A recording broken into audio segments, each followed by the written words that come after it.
Did you know that you are hurting your dog without even realizing it?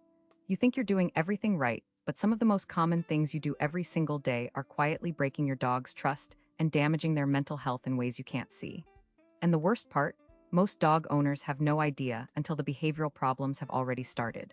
Let's start with the one that confuses them the most. 1. Inconsistent commands and rules. Do you let your dog on the couch sometimes but not others? Maybe you allow jumping when you're in a good mood but scold them for it when you're stressed? You're not alone. Most dog owners do this without thinking twice. But here's what's actually happening inside your dog's mind when the rules keep changing.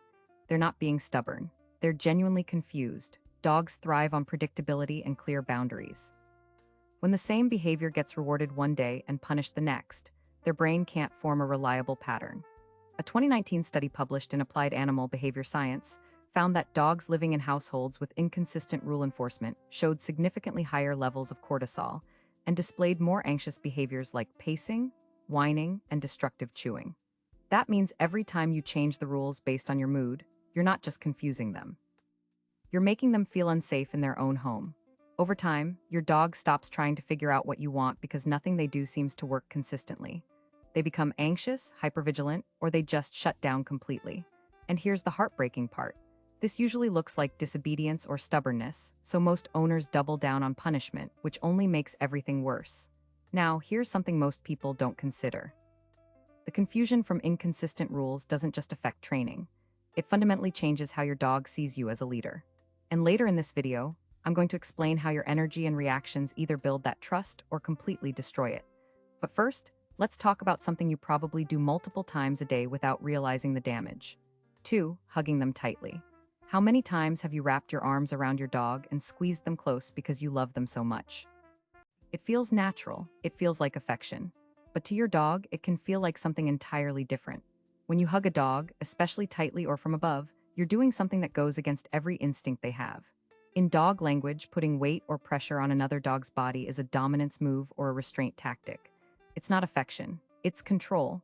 And for many dogs, being unable to move freely triggers a stress response. A study from Psychology Today analyzed hundreds of photos of dogs being hugged and found that over 80% of them showed visible signs of stress or discomfort. Whale eye, ears pinned back, lip licking, turning their head away, or going completely stiff. These are not signs of a happy dog. These are signs of a dog tolerating something they don't like because they trust you enough not to bite. And here's what makes this so dangerous. Most dogs won't snap or growl when you hug them. They'll just freeze and endure it, so you assume they're fine. But tolerating is not the same as enjoying. Every time you force that kind of contact, you're making small withdrawals from their trust account. The fix is simple but requires awareness. Show affection in ways your dog actually enjoys. Chest scratches, butt pats, or just sitting near them calmly. Let them lean into you instead of pulling them into you. When a dog chooses to be close, that connection is real. And hey, if this is already shifting how you see things, go ahead and hit like and subscribe so we can reach more dog owners before these mistakes become permanent damage. 3. Walking them the same route every single day. Do you take your dog on the exact same walk every morning? Same street, same pace, same loop back home? It's easy, it's routine. But what if that predictability is actually starving your dog's brain? Here's what most people don't understand. For your dog, a walk isn't just exercise. It's mental stimulation. It's their chance to explore, to smell new things, to engage their senses in ways they can't do at home. When you walk the same route every single day, you're turning what should be an adventure into a treadmill. A study published in the Journal of Veterinary Behavior found that dogs who experienced varied environments during walks showed lower stress levels and fewer behavioral problems at home compared to dogs with repetitive routines. The researchers noted that novel smells and sights activate the seeking system in a dog's brain, which is directly tied to emotional satisfaction and mental health. So when you deny them that variety, you're not just boring them. You're depriving them of something they need to feel balanced.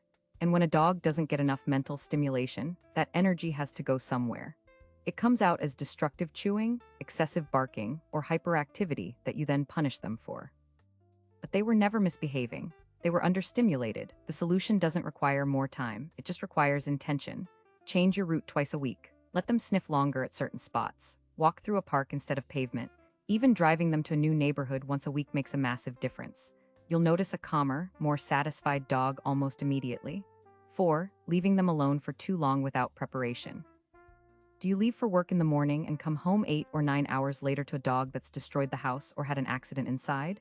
You might think they're being spiteful or poorly trained. But here's the truth most owners miss. Your dog isn't acting out. They're panicking. Dogs are pack animals. Being alone for extended periods, especially without any transition or preparation, goes against everything they're wired for. When you leave abruptly and stay gone for hours, many dogs experience what's called separation distress. Their heart rate spikes, their cortisol levels rise, and their brain goes into survival mode. A study in the Journal of Veterinary Behavior found that nearly 40% of dogs left alone for more than 6 hours without enrichment or gradual desensitization showed signs of separation anxiety. That includes destructive behavior, excessive vocalization, pacing, drooling, and elimination indoors. These aren't bad behaviors. These are trauma responses. And here's the part that makes it worse. Most owners come home, see the mess, and immediately yell or punish the dog. But your dog has no idea why you're angry. They don't connect your reaction to what happened hours ago. All they know is that you left, they panicked, and now you're scary too. The fix requires a shift in how you leave and return. Start by desensitizing them to your departure cues. Pick up your keys, put on your shoes, then sit back down. Do this over and over until it means nothing. Leave for 2 minutes, then 5, then 10. Gradually build their tolerance. And when you're gone, leave puzzle toys, a frozen Kong, or calming music. Give their brain something to do besides spiral. You're not spoiling them, you're giving them the tools to feel safe. 5. Staring into their eyes for too long. Do you ever lock eyes with your dog and hold the gaze because it feels like a moment of connection? Maybe you're trying to show love or get their attention. But depending on the context, that stare might be sending a message you never intended. In dog communication, prolonged direct eye contact is not affection. It's a challenge, it's a threat. It's what dogs do before they fight. So when you stare too long, especially at a dog who's already anxious or unsure, you're not bonding. You're applying pressure. A study from Current Biology found that while brief eye contact between a dog and a trusted owner can release oxytocin and strengthen the bond, prolonged staring, especially in tense situations, increases stress markers and can trigger defensive or avoidant behaviors. And here's where it gets confusing. Some dogs will stare back because they've learned it gets them something, attention, food, play. But other dogs will look away, lick their lips, or lower their body. Those are appeasement signals. They're telling you they're uncomfortable. If you ignore those signs and keep staring, you're teaching them that their communication doesn't matter. Over time, they stop trying to tell you how they feel. And when a dog stops communicating, that's when bites happen because you missed every warning they gave. The fix is about awareness. Make eye contact brief and soft. Blink slowly. Look at their chest or over their head instead of boring into their eyes. Let them break the gaze first.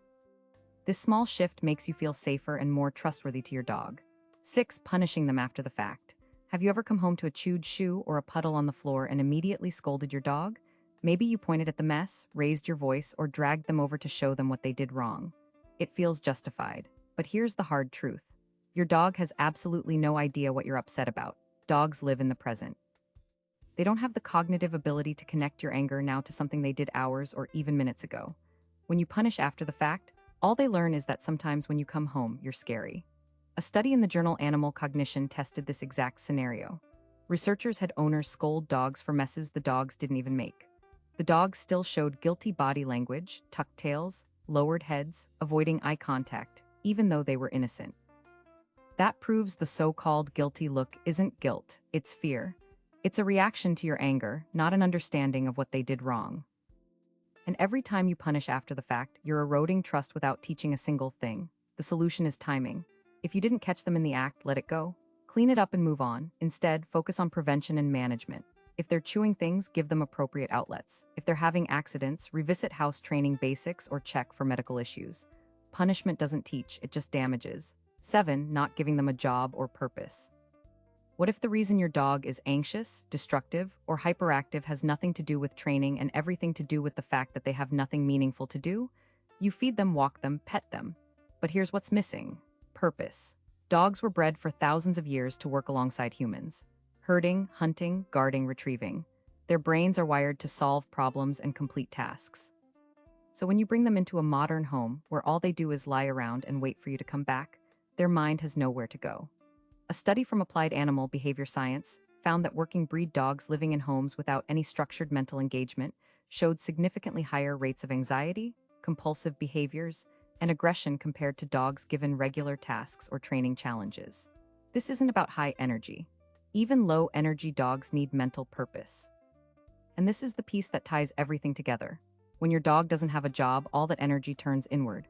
They become reactive, frustrated, and hard to manage. Then you punish the behavior, which adds stress, and the cycle continues. The fix is surprisingly simple. Teach them new tricks, use puzzle feeders, practice scent work. Give them a command to perform before meals. Make them carry a stick on walks. It doesn't have to be complicated. It just has to give their brain something to do. When a dog feels useful, everything else falls into place. Their anxiety drops, their focus sharpens, and the bond between you becomes something real.